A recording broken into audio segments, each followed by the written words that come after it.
एक नदी के किनारे उसी नदी से जुड़ा एक बड़ा सा जलाशय था। जलाशय में पानी गहरा होता है, इसलिए उसमें काई तथा मछलियों का प्रिय भोजन जलीय सूक्ष्म पौधे उगते हैं। ऐसे स्थान मछलियों को बहुत रास आते हैं। उस जलाशय में भी नदी से बहुत सी मछलियां आकर रहती थीं।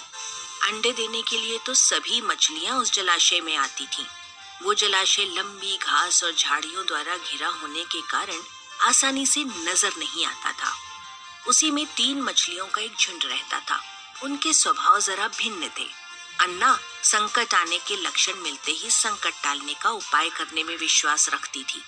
प्रत्यु कहती थी कि संकट आने पर ही उससे बचने का यत्न करो। यद्दी का सोचना था कि संकट को टालने या उससे बचने की बात बेकार है। करने कराने से कुछ नहीं होता, जो किस्मत में लिखा है वो होकर रहेगा। एक दिन शाम को मछुआरे नदी में मछलियां पकड़कर घर जा रहे थे। बहुत कम मछलियां उनके जालों में फंसी थीं, अतः उनके चेहरे उदास थे। तभी उन्हें झाड़ियों के ऊपर मछली खोर पक्षियों का झुंड जाता दिखाई दिया। सबकी चोंच में मछलियां दबी थीं। वे चौंके। एक ने अनुमान लगाया, दोस्तों, लगता है झाड़ी के पीछे नदी से जुड़ा कोई जलाशय है, जहाँ इतनी सारी मछलियां पल रही हैं। मछुआरे पुलकित होकर झाड़ियों में से होकर जलाशय के तट पर आ निकले और ललचाई नजर से मछलियों को देखने लगे। एक मछुआरा बोला, हाँ, इस जलाशय में तो मछलियां भरी पड़ी हैं। आज तक हमें इसका पता ही नहीं लगा। यहाँ हमें ढेर सारी मछलियां मिलेंगी। दूसरा बोला। तीसरे ने कहा, आज तो शाम घिरने वाली है, कल सुबह ही आकर यहाँ जाल डालेंगे। इस प्रकार मछुआरे दूसरे दिन का कार्यक्रम तय करके वहाँ से चले गए। तीनों मछलियों ने मछुआरों की बात सुन ली थी। अन्ना मछली ने कहा, साथियों, तुमने मछुआरे की बात सुन ली। अब हमारा यहाँ रहना खतरे से खाली नहीं है। खतरे की सूचना हमें मिल गई है। समय रहते अपनी जान बचाने का उपाय करना चाहिए। मैं तो अभी ही इस जलाशय को छोड़कर नहर के रास्ते नदी में जा रही हूँ। उसके बाद मछुआरे सुबह आए, जाल फेंके मेरी बला से। तब तक तो मैं बहुत दूर अटखेलियां कर रही होंगी। प्रत्यु मछली बोली, तुम्हें जाना है तो जाओ, मैं तो नहीं आ रही। अभी खतरा आया कहाँ है जो इतना घबराने की जरूरत है। हो सकता है संकट आए ही ना। उन मछुआरों का यहाँ आने का कार्यक्रम रद्द हो सकता है। हो सकता है रात को उनके जाल चूहे को उतर जाए। हो सकता है उनकी बस्ती में आग लग जाए। भूचाल आकर उनके गांव को नष्ट कर सकता है, या रात को मूसलाधार वर्षा आ सकती है और बाढ़ में उनका गांव बह सकता है।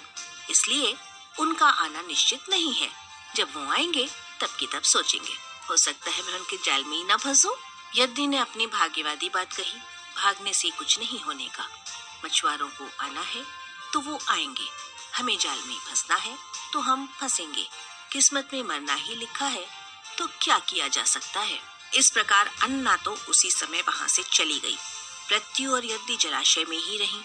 भोर हुई तो मछुआरे अपने जाल को लेकर आए और लगे जलाशय में जाल फेंकने और मछलियां पकड़ने। प्रत्यु ने संकट को आए देखा तो लगी जान बचाने के उपाय सोचने। उसका दिमाग तेजी से काम करने लगा। आसपास छिपने के लिए कोई खोखली जगह भी नहीं थी। तभी उसे याद आया कि उस जलाशय में काफी दिनों से एक मरे हुए ऊद बिलाव की लाश तैरती रही है। वो उसके बचाव के काम आ सकती है। जल्दी ही उसे वो लाश मिल गई। लाश सड़ने लगी थी।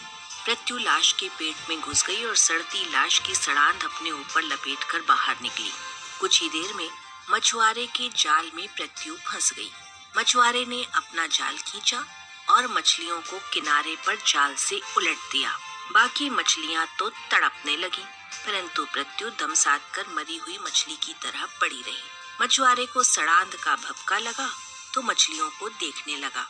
उसने निश्चल पड़ी प्रत्यु को उठाया और सूंघा। ये तो कई दिनों से मरी हुई मछली है, सड़ चुकी है। ऐसा बड़बड़ाकर बुरा समूह बनाकर उस मछुआरे ने प्रत्यु को जलाशय में वापस फेंक दिया। प्रत्यु अपनी बुद्धि का प्रयोग करके संकट से बच निकलने में सफल हो गई थी। पानी में गिरते ही उसने गोता लगाया और सुरक्षित गहराई में पहुंचकर जान की खैर मनाई। यद्दी भी दूसरे मछुआरे के जाल में फंस गई थी और एक टोकरी में डाल दी गई थी। भाग्य के भरोसे बैठी रहने वाली यद्दी ने उसी टोकरी में अन्य मछलियों की तरह तड़प तड़प कर प्राण त्याग दिए। इस कहानी से हमें सीख मिलती है, भाग्य के भरोसे हाथ पर हाथ धरे बैठे रहने वालों का विनाश निश्चित है।